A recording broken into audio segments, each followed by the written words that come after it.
semua keadaan jiwa kita, hati kita, perasaan-perasaan kita sudah lebih dulu bahkan pernah dirasakan oleh Nabi Muhammad SAW. Kalau Anda pernah gelisah, Nabi dulu pernah gelisah. Kalau Anda bahagia, Nabi juga pernah bahagia. Kalau Anda merasakan kekhawatiran, Nabi dulu pernah khawatir. Dan miniatur kehidupan kita sudah dicontohkan dalam perjalanan kehidupan Nabi Muhammad SAW agar kita bisa belajar mengatasi problematika kehidupan. Allahu Akbar, kalau beliau tidak diutus oleh Allah, kita tidak tahu bagaimana cara menyelesaikan pemetaan kehidupan kita hingga dengan saat ini. Bahkan satu ketika, pernah beliau kemudian dalam masa yang telah panjang berdakwah, qadarullah kemudian ada wahyu yang jeda datangnya tidak seperti biasanya. Biasanya datangnya cepat, berganti hari turun wahyu, ganti pekan turun wahyu. Ini beberapa masa wahyu belum turun. Ada hikmah di balik itu. Teman-teman sekalian, tiba-tiba beliau naik ke atas bukit, wahyu belum turun juga. Pulang ke rumah, belum turun juga. Sampai keadaan itu terlihat oleh kalangan kafir Quraisy dan mereka berkata, lihatlah Muhammad sudah gila. Dituduh gila. Jadi kalau Anda cuma dituduh dengan hal-hal yang ringan, dituduh soleh, kan? Dituduh kemudian orang yang berubah, dituduh semakin beriman dan sebagainya, barangkali itu lebih baik. Nabi dituduh gila, Anda bayangkan. Tuh Muhammad sudah gila. Muhammad sudah ditinggalkan oleh Tuhannya. Muhammad sudah kehilangan pegangannya. Muhammad sudah tidak punya orientasi. Orangnya sudah nggak jelas, bolak-balik tidak karuan. Naik ke atas bukit seakan-akan orang yang frustasi dan seterusnya. Tapi tahukah Anda apa yang terjadi? Setelah berbagai cacian, makian, tuduhan macam-macam diterima oleh Nabi SAW, lantas tibalah masanya Allah menurunkan satu surah, bahkan disandingkan dengan surah yang lainnya, bersandinglah dua surah ini secara bersamaan turun. Surah ke-93 dan surah ke-94-nya terkait berkelindan, memberikan satu harapan yang sangat panjang.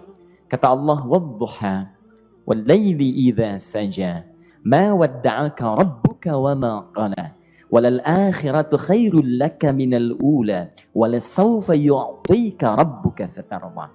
Alam yajidka yatiman fa'awa, wa wajadaka dhallan fahada, wa wajadaka 'ailan fa'aghna. فأما اليتيم فلا تقهر وأما السائل فلا تنهر وأما بنعمة ربك فحدث." Ya Muhammad, saya bersumpah dengan waktu duha. Kalau kita baca dengan ilmu balaghahnya, itu bukan sekedar sumpah mengilustrasikan waktu duha.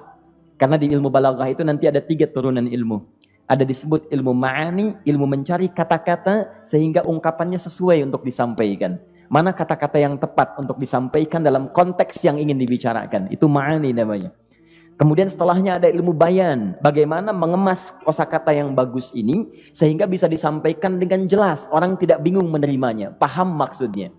Kemudian setelah itu kadang-kadang jelas kalimatnya, tapi kedengarannya tidak indah. Woi, rapatkan woi, apa belum paham juga? Rapatkan saf. Memang jelas, tapi nggak ngenakin. Maka bagaimana caranya disampaikan dengan jelas, tapi hati kita terasa nyaman. Memuji terasanya nyaman diserahkan kepada Allah, tapi ada kebahagiaan, disampaikan tidak terasa tergurui, diperintahkan serasanya diberikan jalan untuk mendapatkan kebaikan. Maka yang ketiga disebut dengan ilmu badi' namanya. Ilmu menghiasi kalimat yang disampaikan sehingga terasa dengan nikmat. Turunannya nanti ada majaz namanya. Mengambil sebuah kalimatnya untuk diposisikan pada kalimat yang nyaman disebut dengan kinayah turunannya. Maka teman-teman kata Allah, wadduha, diterjemahkan demi waktu duha. Bukan sekedar waktu duha. Karena duha itu ada cahaya yang indah. Dirasakannya enak. Antum keluar waktu duha kan enak tuh. Berjemur. Kata orang Sunda moyan gitu kan. Datang. Bahkan sampai dianalisis ada vitamin D-nya bisa terasakan. Ya, kemudian setelah itu ada kenikmatan enak suasananya. Seakan-akan dunia milik sendiri. Yang lain numpang. Wah, nyaman keluar itu. Baik, jadi wadduha itu ingin bersumpah mengilustrasikan waktu kenyamanan yang pernah dilalui. Kalau dalam bahasa tafsir yang luasnya, saya bersumpah Muhammad, demi segala kenikmatan yang pernah engkau rasakan dalam hidupmu, seperti engkau merasakan cahaya duha itu. Engkau pernah senang, saya bersumpah dengan kesenanganmu. Engkau pernah tenang, saya bersumpah dengan ketenanganmu. Engkau pernah nyaman, saya bersumpah dengan kenyamanan yang pernah engkau rasakan. Wal laili idza saja. Dan aku pun bersumpah demi gelapnya malam. Demikian terjemahannya. Bukan sekedar gelapnya malam, saja itu sesuatu yang pekat. Ya, ini belakang kelihatan agak gelap nih. Untuk memberikan proyek, kesini aja Pak, saya cuma ngasih contoh. Contoh, saya bukan mengeluh, bukan, ingin memberi contoh. Ya, contoh pada ilustrasi yang mau saya sampaikan. Nggak apa-apa, biarkan saja. Saya mau contoh kasih kata saja. Ya, ini belakang agak gelap untuk memproyeksikan cahaya ke sini. Tapi yang mau saya sampaikan, kalau gelapnya begitu pekat, semua cahaya ini nggak ada. Cahaya nggak ada nih, sama sekali tidak kelihatan. Saya mau tanya pada Anda, beraktivitasnya mudah atau sulit? Mudah nggak menemukan sendal Anda di luar? Belum tentu. Menemukan jalan keluar pun belum tentu mudah. Anda mesti meraba-raba jalan. Anda mesti kemudian melihat sesuatu dengan pandangan mata hati Anda. Raba, raba, raba, dan sebagainya. Sampai menemukan jalan, itu pun belum tentu benar. Itulah yang disebut dengan gelapnya malam saja pekat. Kadang-kadang ada orang yang menghadapi satu kesulitan yang pekat, suasananya siang, cuman karena masalahnya begitu pekat, seakan-akan membuat diri dia gelap. Jalan susah, limbung gitu. Kenapa gelap ya? Padahal terang. Karena masalah menggelimuti dirinya, seakan-akan dia diselimuti masalah yang gelap. Bimbang dia, makan gak enak, minum gak nyaman, dan seterusnya. Ya, biasanya makan ayam tenang, ini dikasih yang lebih enak juga rasanya pahit, gak enak zamannya. Maka kalau kita ilustrasikan dalam suasana tadi Muhammad, saya bersumpah, engkau pernah hidup nyaman, ataupun engkau mengalami masalah yang sangat pekat dalam kehidupan. Engkau alami sesuatu yang dahsyat, sampai engkau bingung, bimbang, pekat, mereka menuduhmu dengan macam-macam. Ma wadda'aka rabbuka wa ma qala. Saya pastikan kepadamu, dalam keadaan nyamanmu seperti dulu, ataupun engkau bimbang seperti sekarang, Tuhanmu tidak akan pernah meninggalkanmu ataupun menuduhmu gila. Orang-orang yang dekat dengan Allah Subhanahu wa ta'ala, maka Allah akan menjaganya, baik dalam keadaan yang tenang dan nyaman, ataupun dalam kesulitan yang luar biasa. Walal akhiratu khairul laka minal ula. Nanti saya akan tunjukkan kepadamu, jika kamu telah tabah dan sabar menerima cacian mereka, menerima tuduhan mereka, nggak apa-apa, ini kan muqaddimah. Masa kamu masih panjang. Kamu masih panjang dalam berdakwah, kehidupan kamu masih panjang membawa tugas dan misi. Kalau kamu belum bersabar pada yang sekarang, bagaimana dengan yang di masa depan? Tapi saya pastikan kepadamu, jangankan yang seperti ini, masalah pekat yang paling hebat pun kamu akan hadapi, yang membuat kamu sedemikian sulit lebih daripada ini, yakinkan pada jiwamu, aku tidak akan pernah meninggalkanmu. Ini prinsip dalam kehidupan kita. Jika Anda menggantungkan hidup kepada Allah, Anda bersandar dengan baik kepada Allah, maka ayat ini akan mengatakan, teman-teman sekalian, Allah tidak akan pernah meninggalkan Anda dalam setiap kehidupan Anda. Nanti, sekarang perjuangan, kata Allah, walal akhiratu khairul laka minal ula. Nanti saat kamu tiba di akhirat, saya akan tunjukkan kepadamu, ada yang lebih hebat yang tidak pernah engkau rasakan sebelumnya saat di bumi. Tidak akan ada lagi kesulitan yang kamu hadapi. Tidak akan ada lagi cacian yang kamu kemudian hadapi. Tidak ada lagi kemudian tuduhan yang kemudian kamu rasakan. Aku akan berikan apapun yang kamu inginkan sampai kamu puas. Wala sawfa yu'tika rabbuka fatarda. Nanti kamu pengen apapun, aku berikan. Kalau saufa masih ada jeda, ya. Kalau bahasanya wa yu'tika mungkin seketika. Tapi ketika mengatakan saufa, artinya bukan saat ini Muhammad. Sekarang pun aku berikan, tapi nanti yang di akhirat aku berikan sampai kamu merasa puas.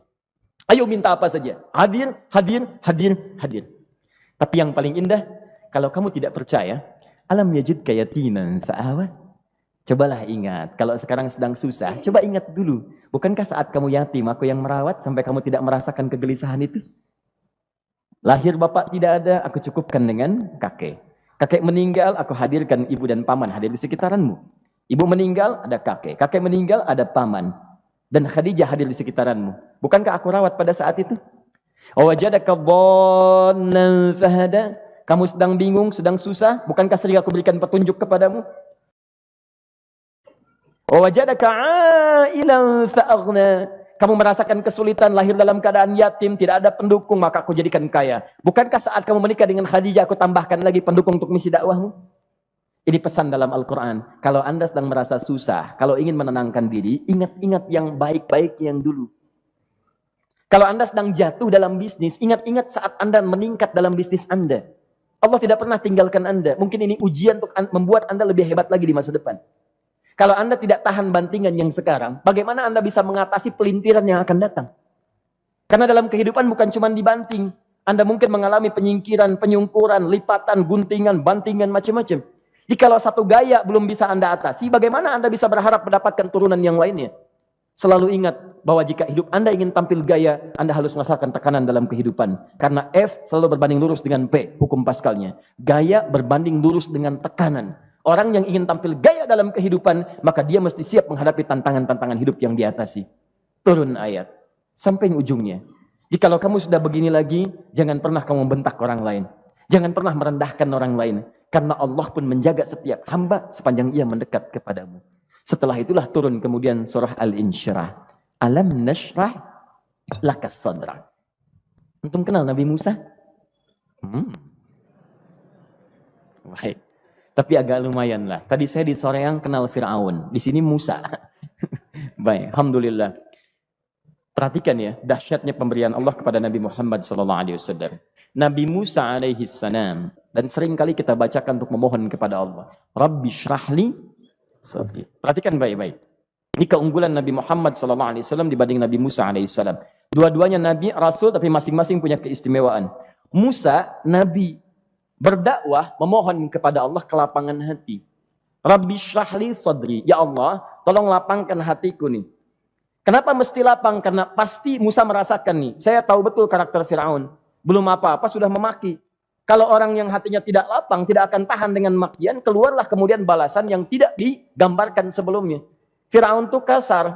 Kasarnya bukan sekedar kasar, bahkan saking kasarnya bisa berujung pada eksekusi kematian. Saya contohkan tadi di sore yang ini, saya nggak suka dengan rambutnya nih, kata Fir'aun.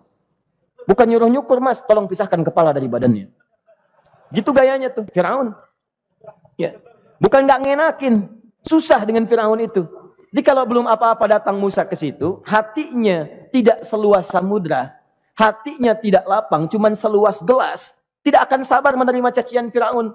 Begitu datang dicaci, dasar anak gak tahu diri, gak tahu malu, sudah saya rawat begini. Ya Allah, saya bosan dengarnya, matiin aja sekarang. Musa Nabi berdoa dikabulkan. Cuman kalau Fir'aun kemudian ajalnya misal wafat pada saat itu, tidak akan jadi contoh kepada kita untuk kekinian. Bagaimana orang yang bebal untuk bertobat kepada Allah Subhanahu wa Ta'ala. Bagaimana penyimpangan dalam kedudukan. Bagaimana dia kemudian akrab dengan pengusaha yang gelap. Di pengusaha gelap berpartner dengan penguasa zalim. Sudah ada dari dulu. Pengusahanya disebut dengan Qarun. Kemudian mohon maaf, ya, yang pemimpinnya disebut dengan Fir'aun. Tokoh intelektualnya disebut dengan Haman. Makanya cerita ini komplit di Quran. Sudah ada. Di setiap persoalan dalam kehidupan masyarakat disebabkan tiga hal yang berkolaborasi. Kalau bukan penguasa zalim, berpartner dengan pengusaha gelap, ditopang oleh intelektual yang sembrono. Itu persoalan. Jadi kalau ada sekarang intelektual menyalahgunakan kepintarannya, dia terlambat, sudah ada Haman dulu. Dan gak usah bersaing, dia bisa bikin piramida, Anda belum tentu bisa membuatnya. Kalah Anda, masih kalah hebat. Ya, jadi kalau dititipkan sesuatu, jangan disimpangkan.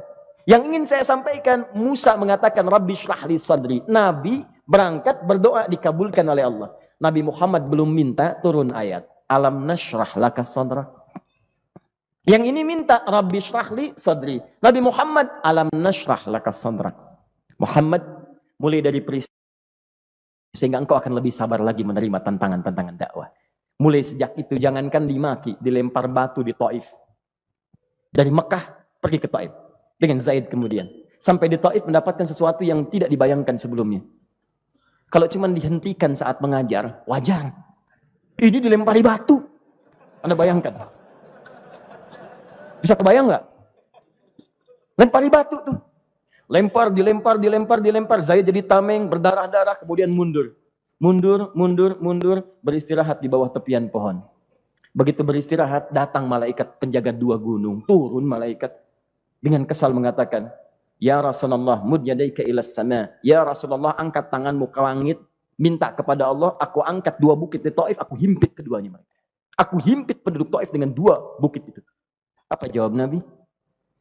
Karena sudah mendapatkan kelapangan, ketenangan, belajar dari peristiwa-peristiwa tadi, indah jawabannya.